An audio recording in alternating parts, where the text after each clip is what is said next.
Aquí y Ahora Producciones presenta Hablemos de Salud. 33 años al servicio de la medicina preventiva. Conducción y producción a cargo de la periodista médica Ana María Forte. Locución y presentaciones Oscar Di Profe. Hablemos de Salud por Ecomedios y para todo el país.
Soy Ana María y los invito a un programa más que especial porque les cuento, hoy es el día de la esclerodermia, ¿no es cierto?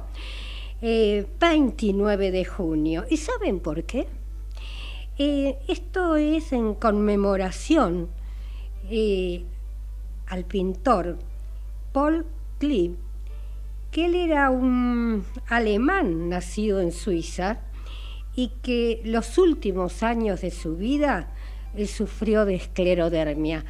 Pienso que afecta a cualquier persona, pero a un pintor, ¿no es cierto?, que necesita sus manos, debió haber sido bastante traumatizante.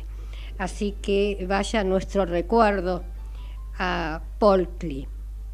El programa del día de hoy, de más está decirle que es un programa de lujo, aparte les voy a recordar lo de siempre, no me voy a cansar de decirlo. Nuestros amigos inseparables, los barbijos. Yo uso 2 barbijos y no me ahogo. El resto sabemos cada uno cómo debemos cuidarnos. También sabemos que se dice que hay muy pocos testeos y que tenemos que multiplicar la realidad que nos muestran por 4. Esto no es a favor ni en contra de nadie, es lo que están diciendo de entrada, ¿no es cierto? Entonces, es lamentable que Argentina se encuentre en el puesto de contagios y muertes que nos encontramos por inconsciencia de muchos. Bien, tratemos de cuidarnos. Les comento quienes nos visitan en el día de hoy.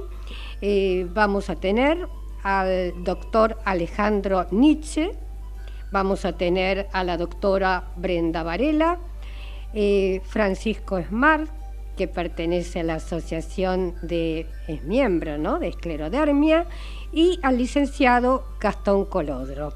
Y ya le doy los muy buenos días al doctor Alejandro Nietzsche, que es jefe del servicio de reumatología del Hospital Alemán, y con él vamos a hablar acerca de esclerodermia y Raynaud. Adelante, Nietzsche. Buenos días, Ana, ¿cómo están todos? Y gracias por la invitación. Brevemente, recordemos que la esclerodermia está incluida dentro de las enfermedades raras o huérfanas, quiere decir poco frecuentes. Estimamos que habría 20 o 40.000 casos de esclerodermia o esclerosis sistémica en la Argentina, y que además es una enfermedad crónica y autoinmune, y una pregunta recurrente de los pacientes es no hereditaria.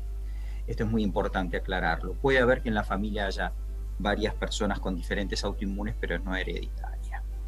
Y que dos de las manifestaciones más importantes que anteceden en varios años a veces al diagnóstico de la enfermedad son el fenómeno de Raynaud y el compromiso esofágico alto, como el reflujo, la gastritis, etc. Bien, si hablamos del fenómeno de Raynaud, ¿cuáles son las características del mismo? Bueno, definir fenómeno de Raynaud es muy importante. El fenómeno de Raynaud es un fenómeno vasoespástico, quiere decir que mediante el frío o el estrés, el paciente se le cierran los vasitos de los dedos transitoriamente por segundos o minutos, y lo que va a tener es que los dedos van a cambiar de 2 o 3 colores, van a pasar del pálido al azul morado o al rojo vinoso. Acá nosotros tenemos, perdóname que te interrumpa, tenemos unas imágenes, ¿no es cierto? Sí, creo que las tienen ya ustedes, ¿no?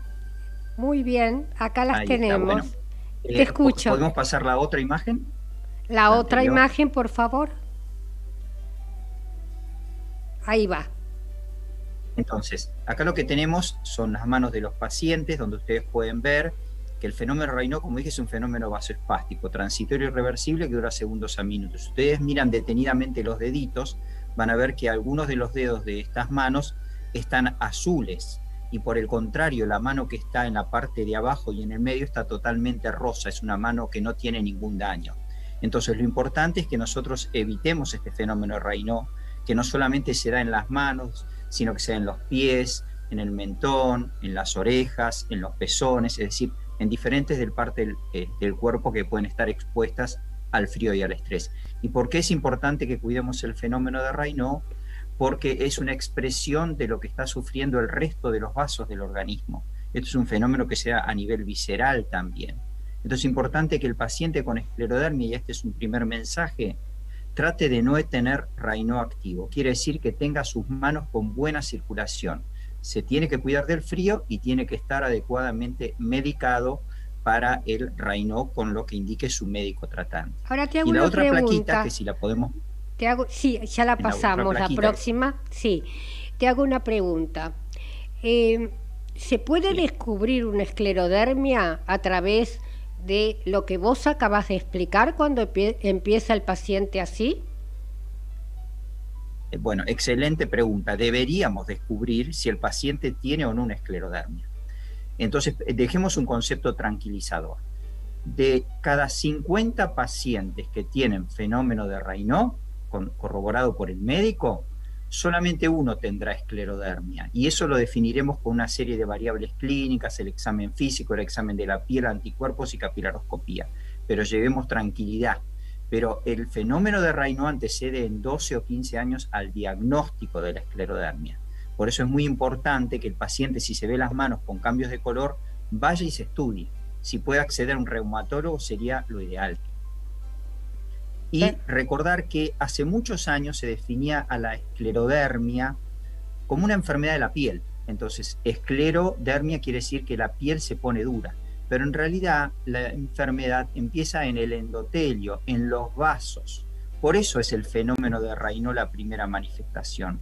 Y la piel comenzará a ponerse dura o endurarse muchos años más tarde, y seguramente el paciente a veces no se da cuenta que la piel está más tensa o más endurecida, y ahí dependerá de la habilidad del médico que lo vea para hacerle un adecuado score cutáneo, que se llama score de Rodnan, para ver cómo puntea y ver cómo está ese paciente.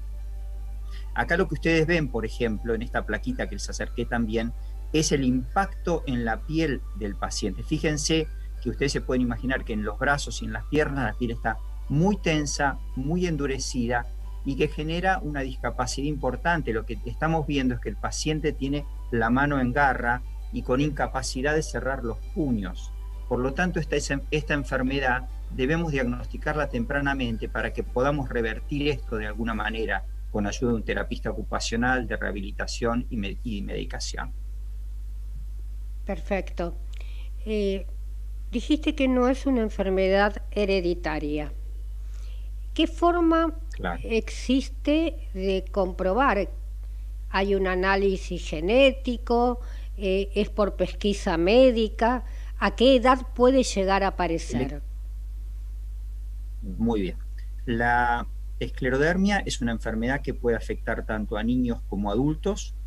Cuando se hizo un estudio genético que abarcó población de prácticamente todo el planeta, solamente se encontró una serie de características genéticas en una raza indígena o en una población indígena de una parte de los Estados Unidos, en la cual la esclerodermia era 20 veces más frecuente que en el resto de la población. Por ende, nosotros no pedimos ningún estudio genético para el diagnóstico de la enfermedad. El diagnóstico de la enfermedad es sumamente simple, es decir, lo primero que tenemos que hacer es que el paciente acceda al médico adecuado, es decir, que el paciente vaya y consulte, ya sea por Raynaud o porque debute directamente con una fibrosis pulmonar, como lo podrá decir Brenda, o que debute como una hipertensión pulmonar en la cual el síntoma de inicio va a ser la fatiga. Entonces va al médico por fatiga, pero también tiene que tener la suerte el paciente de que ese médico interprete la fatiga y le pregunte, ¿usted se le ponen los dedos azules? ¿Usted tiene la piel más indurada? Entonces, la sospecha clínica es lo más importante en un análisis genético.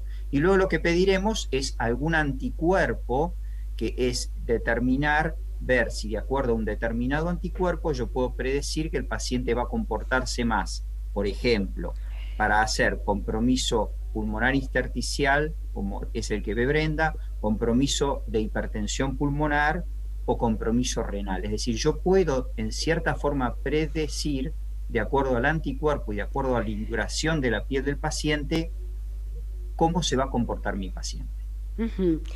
Por ejemplo, ¿la alimentación tiene importancia? Por supuesto que la alimentación tiene importancia. De hecho, el tracto gastrointestinal ya se afecta muy tempranamente y antes del diagnóstico en el 50-80% de los pacientes. La esclerodermia es una enfermedad que afecta al paciente desde la dentadura, digamos, hasta el ano, con afectación tanto del intestino delgado, del intestino grueso, como del estómago. Y lo que va a hacer es que el paciente presenta un síndrome de mala absorción, generalmente por sobrecrecimiento de bacterias. Por lo tanto, yo tengo que tempranamente conectar a mi paciente con un nutricionista para mejorarle la dieta. Además, no nos olvidemos que nuestros pacientes tienen a veces dificultad para la apertura bucal, y a veces el que se da cuenta primero es el odontólogo y dice, usted tiene la boca muy chiquita, ¿no tendrá una esclerodermia? Entonces, la disminución de la apertura bucal me va a hacer cambiar la dieta por una dieta más blanda o líquida, y tendremos que aportar más nutrientes, porque lo que no tengo que permitir es que nuestro paciente se desnutra. Exacto. Yo recuerdo en más de una oportunidad vino al programa, y aparte llegamos a tener un programa juntas que se llamaba Los alimentos son tu medicina, lo que decía Hipócrates, ¿no es cierto? Y siempre la recuerdo a Nieves. Sí, bueno, me diste pie para recordar a Nieves. Nieves fue una paciente que se atendió con muchos de nosotros, que lamentable ya no está entre nosotros, que era una gran artista, hacía unos dibujos fantásticos, y que padeció una esclerodermia, y ella, si ustedes buscan alguna entrevista de ella por la web, van a ver lo que tardó ella en que le llegaran al diagnóstico, ¿no es cierto? Es decir, fíjense esas manos que mostré antes, con puño incompleto, qué impacto tienen en un pintor, como fue Paul Klee, como fue Nieves, ¿no es cierto? Exacto. O sea, es un impacto muy grande. Bien, bien. Vamos a dar paso. Yo quiero que te quedes porque hacia el final del programa todo lo que ha quedado por decir tenemos un redondeo final. Yo te agradezco mucho. Y le voy a dar paso ya a Francisco Smart, que es miembro de Esclerosalud y paciente de esclerodermia y también de hipertensión pulmonar. él nos va a dar después el paso para la doctora Brenda. ¿Me estás escuchando, Francisco? Sí, ¿qué tal, Ana? Buen día, Alejandro y Brenda. Encantado. Un gusto Sí, tenerte escucho bien. en el programa. Y bueno, yo soy una fanática de los pacientes porque unidos podemos tirar un paredón abajo, que es el paredón de la ignorancia y el de mirar para el otro costado en las enfermedades poco frecuentes. Contanos lo que vos quieras de tu caso. ¿Cuándo comenzaste? Bueno, yo soy un paciente con esclerodermia. Empecé más o menos hace 7 años. Al principio lo que empecé a notar era como que las manos se empezaron a poner un poco duras. Así que tuve la suerte que mi clínico enseguida me envió a un reumatólogo. ¿A qué edad Y a fue partir de esto? ahí empezamos a... Y habrá sido a los 52, 53 años. Ajá. Este, y sí, ya de grande. Y a partir de ahí, bueno, empezamos a hacer muchos análisis. Me surge el Raynaud, ya haciéndome los análisis, y con la calidoscopía y el Raynaud, digamos, todos los análisis, es como que el diagnóstico cerró. ¿Mm? A partir de ahí, bueno, empecé a tomar medicación, que por lo general que casi todos tomamos metotrexate y alguna medicación para el Raynaud. Eh, y un poco más adelante, después de casi 5 años de enfermedad, me apareció la hipertensión pulmonar. Empecé a darme cuenta que me estaba cansando demasiado, que ya no podía correr, que trotaba una cuadra y parecía que hubiese corrido 1 kilómetro. Bueno, empecé, digamos, a ver que por ahí no estaba, y bueno, me hicieron también todos los análisis correspondientes, con una endoscopía también, y se determinó la hipertensión pulmonar, ¿no? Bueno, la verdad que mejoró muchísimo con medicación específica para el pulmón. Y digamos, hoy puedo caminar sin parar muchas cuadras, o sea que en ese sentido estoy mucho mejor. Sí me agito.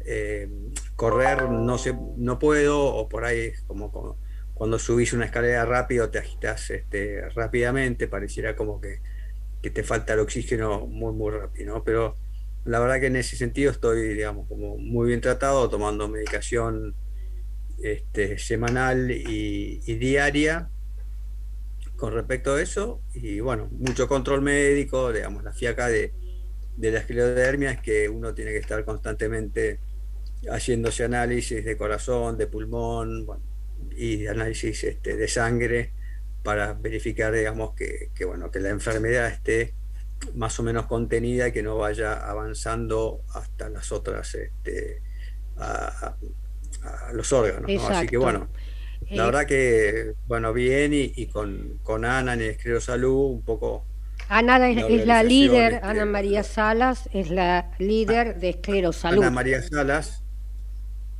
Sí, claro, la presidenta de Esclerosalud. este, con esta organización, digamos, lo que intentamos es difundir la enfermedad ajá, y comunicar digamos, a todo el país, ¿no? Porque no solamente, digamos, Buenos Aires o las grandes capitales, pero la enfermedad está en todo el país, y hay gente, digamos, que tiene poca información y poco acceso a médicos reumatólogos o a los tratamientos, digamos, por varias razones, ¿no? Con lo cual, es un poco la misión de comunicar y hacer expandir, digamos, el conocimiento de esta enfermedad, que es poco frecuente.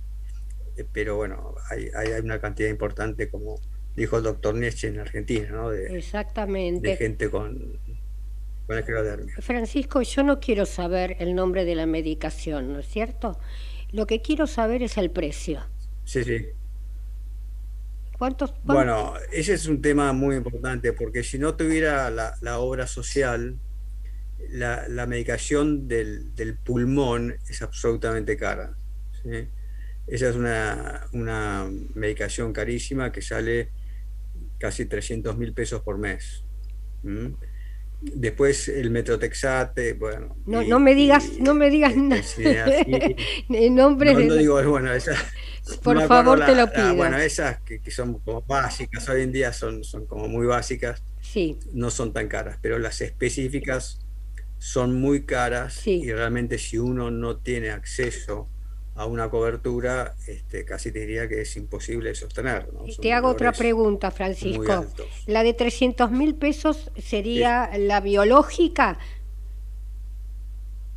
No, no es biológica, Sí, es una pastilla que yo tomo todos los días, que es muy específica, digamos, para el perfecto. pulmón. Te comprendí ¿Sí? perfectamente porque, Este, por ejemplo, yo tengo fiebre mediterránea familiar y mi medicación, si no hubiese, digamos, reaccionado bien ujú. ante una pastillita maravillosa, que yo digo la pastillita rosa porque tampoco nombro, nombro qué tipo de medicamento es, eh, estaría pagando 3 millones de pesos por mes mi obra social. Eh, no hay obra No, es una social locura. ni país que lo resista.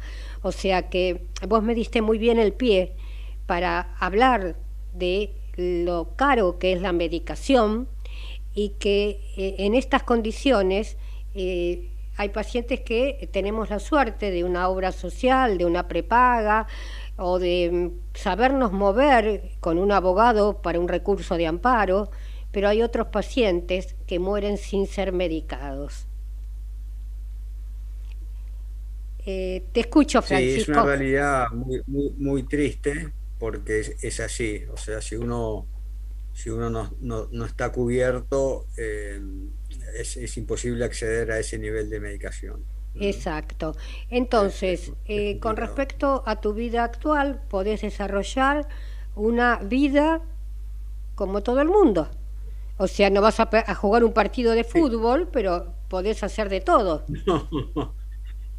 Sí, sí, sí, puedo hacer de todo. Sí, el deporte de alguna manera lo tuve que cortar, pero el deporte, digamos, donde me agitaba, ¿sí? O sea, como que eso lo tengo que dejar, pero camino y me ejercito y bueno, intento mantenerme bastante activo, ¿no? Perfecto. Y yo te agradezco Y creo que eso muchísimo. también me ha mejorado Te ha mucho. mejorado y cuidar el cerebro. El hacer ejercicio y obligarme digamos, a no quedarme, ¿no? A no asustarte, porque la falta de oxígeno medio como que te asustas en un momento y bueno, sí lo que no tengo que hacer es excederme, ¿no? Pero no por eso no dejar de caminar, no dejar de moverme, dejar de hacer gimnasia. Y Francisco, Creo otra que es pregunta te quiero importante. hacer. Cuando hablas de oxígeno, vos cuando te falta el oxígeno necesitas colocarte oxígeno con un tubo. No, digamos, no. Yo no estoy, digamos, en esa etapa. Sí. Digamos, lo que te pasa es como que empezás a sentir que te falta y tenés que como parar, ¿sí? Ah, Entonces, es como tomar aire, es como si estuvieras corriendo y tenés que frenar a tomar aire, ¿no? bien, A ese nivel, es como que subís la escalera y te agitas y entonces, bueno, tenés que parar, tomás aire y enseguida pasa, ¿sí? bien. Eh, por lo general a mí me pasa en movimiento, ¿no? Digamos, hay personas cuando están más avanzados pueden llegar a tener falta de aire estando, digamos, en un momento normal, sin necesidad de moverse, ¿no? En mi caso es cuando ejecuto un movimiento, especialmente si arranco o subo una escalera rápida, ahí es como que es automático. Y con ¿Mm? respecto a las manos, Con las manos, la verdad que muy bien. Yo logré detectar cuándo me está por agarrar el Raynaud, con lo cual estoy siempre súper preparado. Tengo bien, guantes por todos lados, o sea, como no puedo salir sin guantes sí. a la calle, eso sí. Y la verdad que con la medicación y todo lo demás, yo he logrado tener muy pocos episodios de Raynaud durante el invierno. ¿sí? O sea, me pueden llegar a agarrar 1/2 máximo, ¿sí? Pero es como que yo ya me doy cuenta cuando está por venir y enseguida o me pongo los guantes o pongo las manos en agua fría o agarro una taza de agua caliente. O sea, no llego a que me agarre el evento, porque es como que naturalmente me estoy dando cuenta cuando está por venir y lo anticipo, ¿sí? Ahora, se creo que la dice, por medicación también me ha ejemplo, hecho mucho bien en ese sentido. como vos dijiste, de llevar guantes. Ahora yo no entiendo por qué pones las manos en agua fría, porque después del agua fría la pasás a la caliente. No, agua caliente. Ah, perdón. Agua caliente. Bien. Sí, agua caliente. O generalmente pones agua caliente en un frasco, Sí. Y agarras el frasco. No, digamos, si estás en el pleno ataque, ponerte agua caliente por ahí es como que te duele mucho. Exacto. Pero sí, digamos, Bueno. yo logré darme cuenta cuando me está por venir el ataque, con lo cual me anticipo y no llego a ese proceso que se te pongan blanco, colorado y morado. Bien, te felicito realmente, Francisco, porque estás a la altura de los profesionales en cuanto a que lo tenés muy claro cómo resolver tu problema del día a día. Yo lo que pido que estén todos con el micrófono cerrado, solamente que quede con la persona que estoy hablando, porque acá se están escuchando que hay alguno de ustedes que tienen el micrófono, el celular a su lado y está saliendo al aire. ¿Me explico? Bien. Acá, Francisco, entre nosotros, yo fui 14 años maestra jardinera, entonces los estoy tratando como alumnos del jardín de infantes, como obsesiva que soy. Fue un placer hablar con vos y quédate hacia el final del programa. Ahora sí, vamos a una pausa y luego continuamos. Ecomedios.com AM1220. Estamos con vos. Estamos en vos.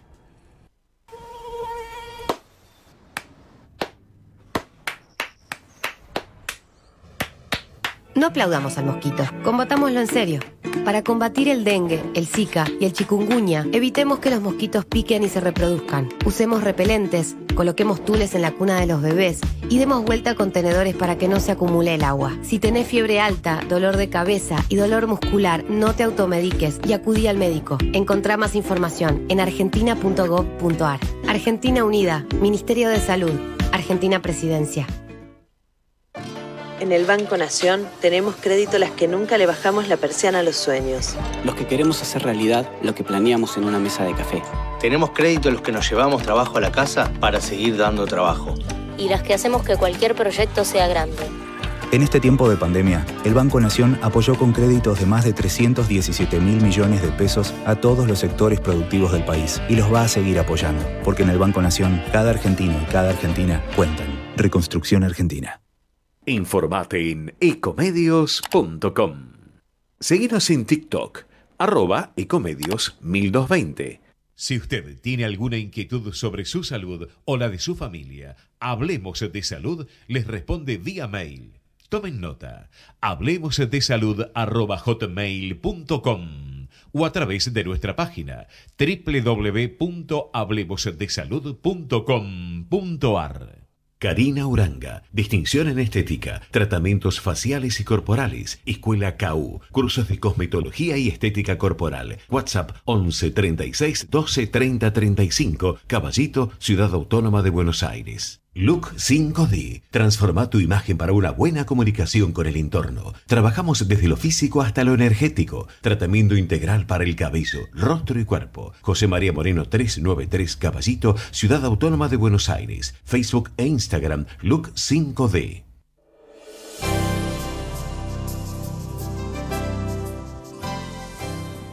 Hola, soy Mariana Arias y soy la madrina de esta asociación sin fines de lucro Fiebre Mediterránea Familiar Argentina.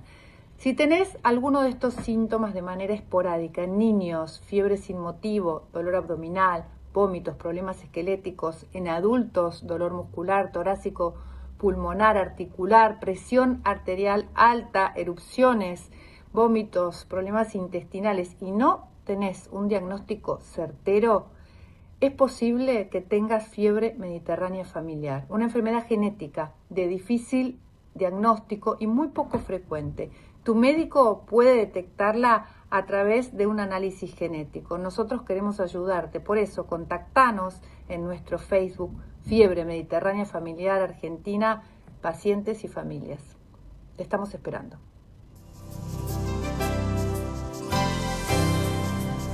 Y continuamos con Hablemos de Salud, muy bueno el programa hasta ahora. Vamos a tener la presencia de la doctora Brenda Varela, que es médica neumonóloga del Hospital Alemán, y precisamente ella va a hablar del compromiso pulmonar en esclerodermia, tal cual como lo estaba contando muy claramente Francisco Smart. Bueno, ¿cómo te encontrás, Varela? ¿Qué tal? Buenas tardes a todos. Un placer, Ana. Bueno, Alejandro, que lo conozco, que trabajamos codo a codo en el hospital. Francisco, felicitaciones por la labor que lleva a cabo. Para mí es muy importante que alguien como paciente sea la voz para los propios pacientes y motivar este tipo de sociedades. Me parece que siempre está buenísimo y suma un montón. La realidad es que la esclerodermia es una enfermedad sistémica y como tal debe ser tratada por un equipo multidisciplinario. A mí muchas veces como neumonóloga me llegan los pacientes a través de los reumatólogos, pero muchas veces también los pacientes vienen por falta de aire y bueno, y quizás uno le pesquisa algo que puede llegar a tener que ver con esclerodermia y se lo mandamos al reumatólogo. El síntoma principal por el cual vienen los pacientes o tienen los pacientes con esclerodermia es la falta de aire. Primero grandes esfuerzos y después a mínimos esfuerzos. La falta de aire puede ser multifactorial. Recordemos que, como dijimos, es una enfermedad sistémica. Muchas veces estos pacientes pueden tener anemia, pueden estar desacondicionados, pueden entrar en un círculo vicioso de no hacer falta de aire y tener, digamos, falta de aire por esto, de no hacer ejercicio y tener falta de aire por esto, o muchas veces pueden tener compromiso pulmonar por la esclerodermia. Aproximadamente, no se sabe bien las estadísticas, pero entre un 25 y un 90% de los pacientes con esclerodermia pueden tener compromiso pulmonar. Los dos más frecuentes son uno, que es el que padece Francisco, que es la hipertensión pulmonar, y ahora vamos a hablar un poquito de eso, y el otro, que es el más importante y el más común, es la enfermedad intersticial. Y otra pregunta, que el pulmón es como una esponja. Brenda, ¿los síntomas podrían llegar a ser algunos en concordancia con el EPOC? Los síntomas son comunes, la falta de aire o la disnea es común en muchas enfermedades respiratorias. El síntoma, la tos y la falta de aire son los síntomas primordiales y principales en muchas afecciones. Perfecto. La esclerodermia es más una patología de las mujeres. Muchas veces esta patología que se ve alrededor de la edad media, también se ve el asma muchas veces en este grupo etario, entonces también la hipertensión pulmonar, no digamos por esclerodermia, sino primaria o idiopática, también se ve en este grupo etario, entonces a veces es difícil saberlo. Pero lo principal es que si nosotros, el reumatólogo nos deriva a un paciente que tiene esclerodermia, y nosotros sospechamos que tiene compromiso intersticial o enfermedad intersticial, quiero explicar un poquito lo que es la enfermedad intersticial, porque si no queda como que no sabemos de qué estamos hablando. Vamos a imaginar como que el pulmón es una esponja y los agujeritos de la esponja, lo que conecta entre agujerito y agujerito, por ahí pasan vasos, arterias, linfáticos. Eso es lo que se inflama o se engrosa cuando uno tiene una enfermedad intersticial. La fibrosis pulmonar es cuando uno tiene un engrosamiento de esa membrana, o sea, entre el agujerito y el agujerito, y eso da falta de aire. ¿Cuándo deberían ser derivados los pacientes con esclerodermia al neumonólogo? La realidad es que siempre. ¿Por qué? porque hay un alto porcentaje de pacientes que tienen compromiso pulmonar, ya sea hipertensión pulmonar o esclerodermia, que están asintomáticos. Y quizás el reumatólogo le pide una placa de tórax, pero la placa de tórax puede ser normal en un alto porcentaje de pacientes. Entonces nosotros debemos hacer, como neumonólogos, otros estudios, como por ejemplo una tomografía computarizada de tórax o exámenes de soplar de función pulmonar, como una espirometría computarizada o una difusión de monóxido de carbono. Y también es importante porque, como comentaba Francisco, que él empezó con la falta de aire, la pesquisa de la hipertensión pulmonar en la esclerodermia, uno debería realizar un ecocardiograma anual durante el diagnóstico de la esclerodermia en adelante. Entonces, la realidad es que el compromiso pulmonar es importante. Las dos patologías más frecuentes son la hipertensión pulmonar y la enfermedad intersticial.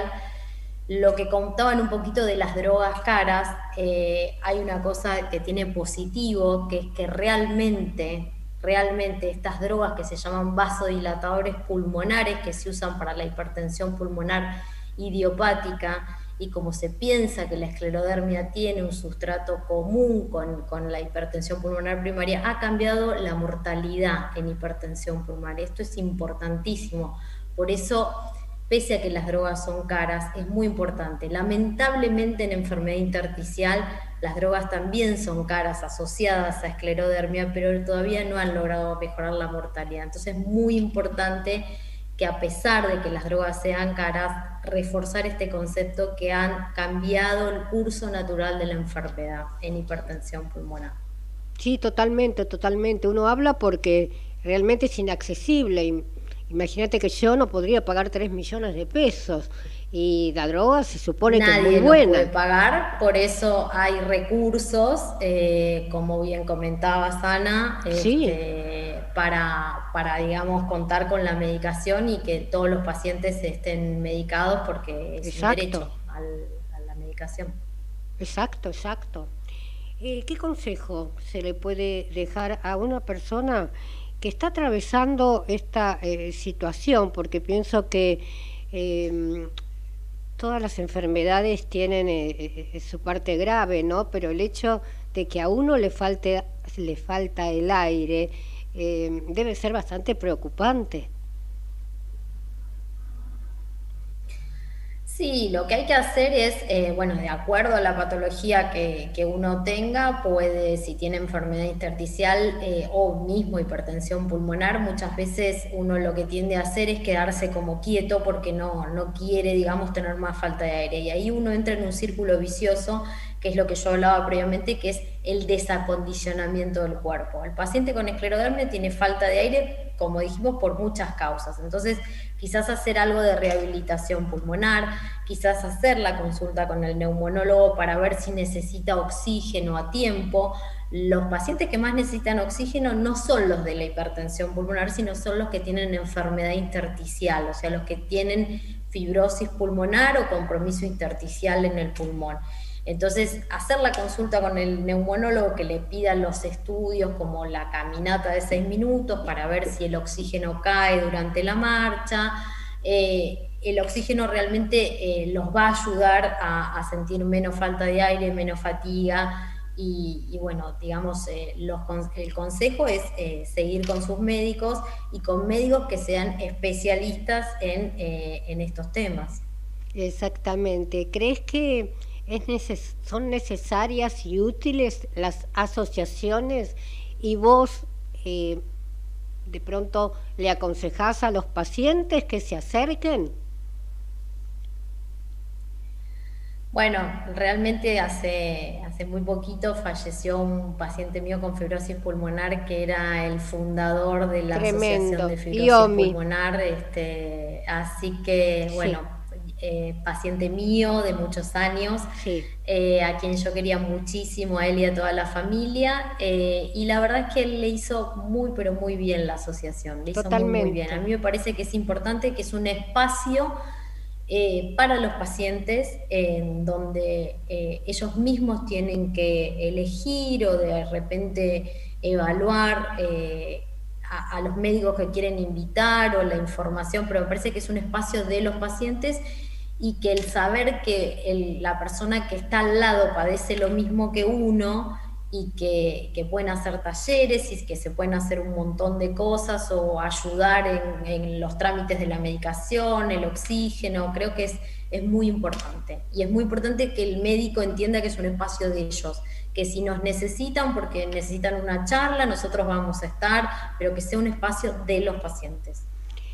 Realmente un homenaje a ese ser, tan buen ser, tan solidario. Más de una vez lo tuve acá en el programa, que hasta el último momento él estuvo al lado de toda la gente de su asociación. Es digno de recordarlo. Bueno, ahora sí, vamos a hacer un pequeño paréntesis y si les parece, después continuamos. Adelante.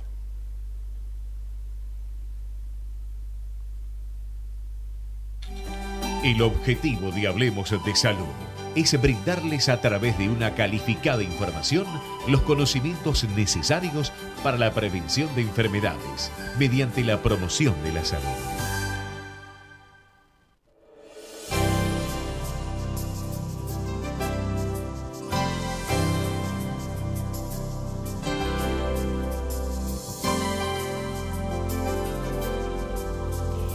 Y continuamos con nuestro programa y tenemos al licenciado Gastón Colodro, que es psiquiatra, psicoanalista, y va a hablar acerca de cómo afecta esta enfermedad y otras, ¿no es cierto?, en los pacientes y en especial también en su familia. Muy buenos días o muy buenas tardes, ¿cómo estás, Colodro? ¿Cómo estás, Ana María? Muy bien, un gusto escucharte. Igualmente. Bueno, escuchaba recién lo que escuchaba la doctora y te escuchaba vos, como la importancia de las asociaciones, ¿no? Y de los vínculos, fundamentalmente, en enfermedades de esta categoría, ¿no? Lo poco frecuente, ¿no? Porque es una enfermedad catalogada dentro de las enfermedades raras o poco frecuentes, y ocurre algo como pacientes, ¿no? de esta enfermedad.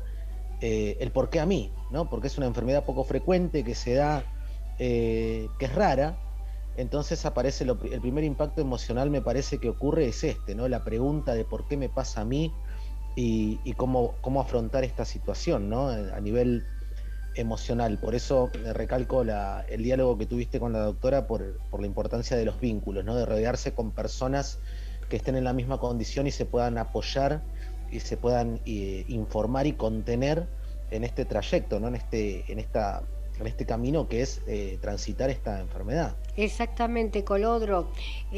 Colodro está formando parte del honorario cuerpo de profesionales de la Asociación de Fiebre Mediterránea Familiar de Argentina, y dijo algo que es muy típico, el por qué a mí.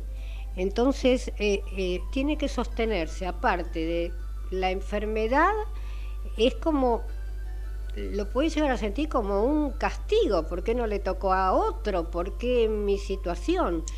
Y yo cuento a menudo que yo digo, gracias a Dios que me tocó a mí, porque yo descubrí mi enfermedad. Si le hubiese tocado a mi hermano, que no está en el ambiente y que no fue tocado con la varita mágica, yo me hubiese muerto y conmigo la enfermedad seguía subdiagnosticada, no salteaba generación. Y mi padre fue uno de los más viejo que murió en la familia con 56 años. Entonces yo digo, soy una agradecida y con eso creo que tengo un 40% a mi favor porque no reniego de la enfermedad. Adelante, Colodro. Bueno, sí, exactamente, ¿no? Todo lo que implica conocerse, asimismo conocer lo que uno tiene siempre es beneficioso, ¿no? O sea, en este caso de la fiebre mediterránea familiar, de la esclerodermia, por ejemplo, donde el cuerpo, donde el sistema normalmente reconoce lo extraño, o sea, lo ajeno en el cuerpo, y entran en juego todas estas cuestiones defensivas, es importante conocer qué es lo que el cuerpo rechaza, ¿no? Y qué es lo que el cuerpo acepta. La aceptación viene después, ¿no es cierto? Después de que uno ya sabe qué es lo que tiene, que uno le puso el nombre, ¿no? Después de la sintomatología tan diversa que tiene la esclerodermia, por ejemplo, con síntomas muy visibles, pero uno siempre se encuentra con eso del qué tengo, ¿no? ¿Qué es lo que tengo? Y una vez que lo tengo, ¿por qué? Y una vez que sé el por qué, bueno, ¿cómo lo enfrento? ¿Cómo lo transito? ¿Cómo es un peregrinaje, ¿no? que uno va haciendo hasta poder aceptarlo y convivir con esta patología. ¿Qué es lo principal? La aceptación. Exacto, sí, sí. Sí, eso también es un poco donde entramos en acción nosotros, ¿no? Para, como te decía, el tema de conocer lo que uno padece, lo que uno tiene, conocerse a sí mismo, es donde nosotros los psicólogos, psicoanalistas, entramos un poco en acción y tratamos de potenciar las herramientas subjetivas de cada paciente como para que puedan afrontar de la mejor manera y aceptar sus condiciones. Ya que la tenemos, nos tenemos que amigar con ella. Exactamente, sí. Sí, sí. En realidad en todo sentido, no en todos los aspectos emocionales, uno tiene que amigarse, reconciliarse o reconocer ciertos aspectos, ¿no? Todo lo que nos inquieta emocionalmente, siempre hay que ir a buscarlo, hay que abrirle la puerta de alguna manera y enfrentarlo, ¿no es cierto? Eso es algo muy, muy común y muy característico de la psicología, ¿no? Es lo que fomentamos un poco los psicoanalistas. Claro, y por ejemplo, tiene que, digamos, recibir, ¿no es cierto?, tratamiento psicológico, no sé si psiquiátrico, la persona que posee la enfermedad. ¿Y qué pasa con la familia que no la comprende? Porque hay enfermedades que dicen, uy, esto es un estrés, siempre con lo mismo. Sí, sí, bueno, es fundamental en estos casos se hace mucho el tratamiento interdisciplinario del psicólogo con otros profesionales médicos, como para poder sobrellevar de una mejor manera la enfermedad, y después el apoyo de la familia es fundamental, ¿no? Porque impacta en toda la familia, ¿no es cierto? Es un cambio, y también los familiares se le preguntan por qué a mi hijo, por qué a mi nieto, por qué a mi hermano.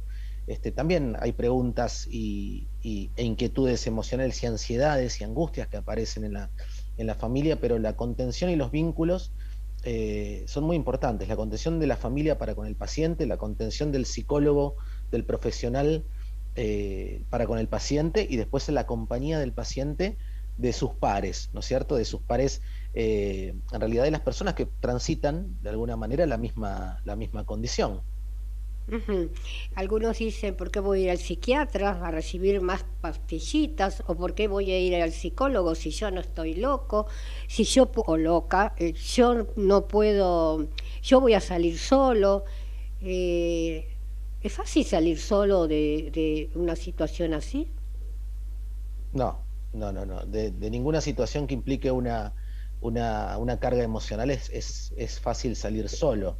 En realidad uno escucha mucho ese discurso, dice, no voy a ir al psiquiatra, no voy a ir al psicólogo porque no estoy loco. Pero en realidad uno tiene que salir porque hay cuestiones que uno desconoce.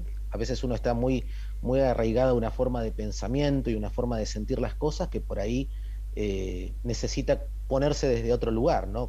Mirar las cosas desde otro punto de vista. Y siempre es bueno ir al psicólogo y siempre es bueno ir al psiquiatra, quizás también, como para tener otra visión de las cosas y poder tener más herramientas para enfrentar otras problemáticas. ¿Y qué pasa con otro, con la no aceptación o el no reconocimiento? No, se equivocaron y siguen yendo de profesional en profesional porque realmente hay gente que no quiere aceptarla. ¿Cómo se la maneja esa persona? Bueno, en realidad eso también depende muchas veces del profesional, ¿no?, con el cual se encuentran. También el paciente necesita que el profesional se interese por su historia, no solamente por su historia clínica, sino también muchas veces por su historia personal, como para poder darle... Yo creo que un paciente que confía en su médico, en su analista o en el profesional con el que esté, se brinda mucho más y genera una mayor apertura, ¿no? Entonces me parece que también la empatía y la contención del profesional es muy importante para que el paciente crea para que el paciente reconozca y trabaje después en pos de su patología. Te voy a hacer la pregunta del millón. A ver. Licenciado, ¿cuánto tiempo tengo que venir acá a las sesiones? No, eso es algo que en realidad cada paciente es un mundo, ¿no es cierto? Y hay pacientes que vienen, no hay un tiempo específico de tratamiento. Hay pacientes que vienen por, digamos, 2 veces por semana, 1 vez por semana, que es lo habitual, pero no hay un tiempo establecido. Es cuando el paciente ya está preparado como para salir a afrontar determinadas situaciones, o cuando deja de sufrir por lo que sufre, pero no hay exactamente un tiempo establecido de final de tratamiento. Pero es necesario. Sí, totalmente. Sí, es una gran ayuda. A veces es necesario por situaciones puntuales, y a veces uno debería ir para sentirse un poco mejor y para tener su espacio. El espacio analítico es un espacio personal donde uno puede hablar y desarrollar de lo que se le ocurra y de lo que lo hace sufrir, ¿no es cierto? De las causas de su malestar. Exactamente, Colodro. Bárbaro, como siempre, brillante. Ahora les voy a pedir uno a uno que vayan dejando un consejo, un poco de paz para todos aquellos que están padeciendo, ¿no es cierto?, esta enfermedad. El doctor Alejandro Nietzsche está por ahí. Sí, gracias por la invitación, felicitaciones a todas las asociaciones de pacientes. Mi mensaje son 2 brevísimos. Estamos en el año 2021 y realmente ha cambiado el tratamiento de la esclerodermia. Tenemos que hacer un diagnóstico temprano, evitar o tratar la hipertensión pulmonar, como dijo Francisco, puede ser con un fármaco, con 2 o con 3, que se llama terapia combinada. Brenda también tiene medicamentos antifibróticos, y el mensaje adicional que quiero transmitir es que hay una pequeña ventanita de oportunidad, sobre todo en aquellos pacientes que tienen menos de 2 años de diagnóstico temprano de la enfermedad, que recién empiezan. Los tenemos que evaluar porque una parte de esos pacientes pueden beneficiarse con un procedimiento que hace el médico de trasplante, se llama trasplante autólogo de células progenitoras. Entonces ahí podemos cambiar el curso de la enfermedad tempranito. Perfecto, te agradezco muchísimo tu presencia y fuiste más que claro. Doctora Brenda Varela. Bueno, no, mi mensaje es que traten los pacientes de buscar un lugar de atención que a veces no se pueda, pero que tengan, digamos, una atención multidisciplinaria, y que muchas veces nosotros los médicos y sobre todo los que están en el interior también nos juntamos, también tenemos equipos multidisciplinarios online, o 1 vez por mes nos juntamos entre nuestras diferentes asociaciones. Así que creo que es muy importante tener un equipo de salud que entienda la derivación, como decía Alejandro, precoz de la patología y a quién derivar. De nada sirve que el reumatólogo no le pida nunca una espirometría o no le pida nunca una consulta con el neumonólogo y venga 20 años después el paciente con fibrosis pulmonar por esclerodermia. O sea, la realidad es que hay que trabajar en equipo y que, bueno, creo que eso es lo más importante. Y nada, felicitaciones de nuevo por la asociación y por el programa. Muchas gracias por la invitación. Impecable, Brenda. Francisco Esmar, ¿qué se te ocurre?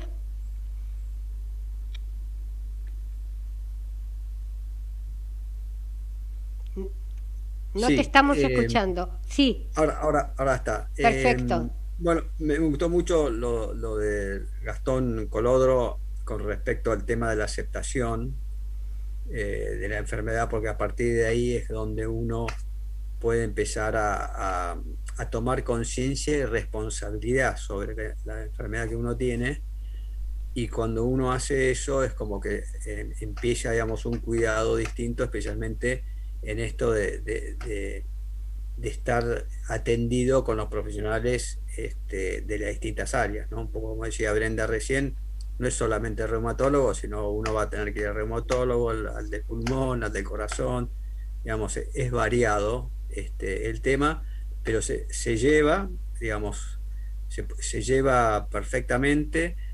Hay que ser disciplinado, hay que tener confianza, hay que tener fe, hay que trabajar, hacer ejercicio, cuidarse un poco con la comida. Perfecto, Francisco.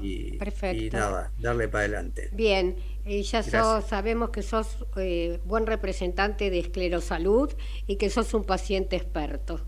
Gracias por estar. Licenciado Gastón.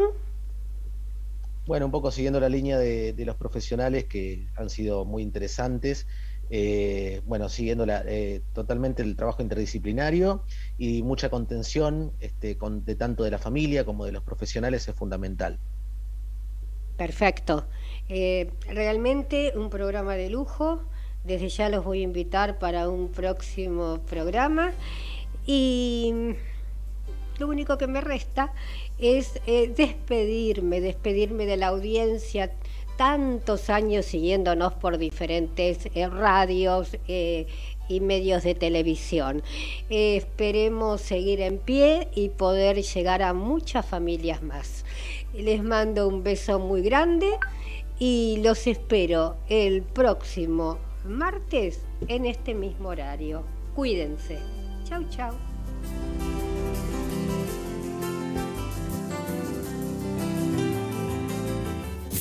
Desde Buenos Aires, transmite LRI 224, AM 1220, Ecomedios.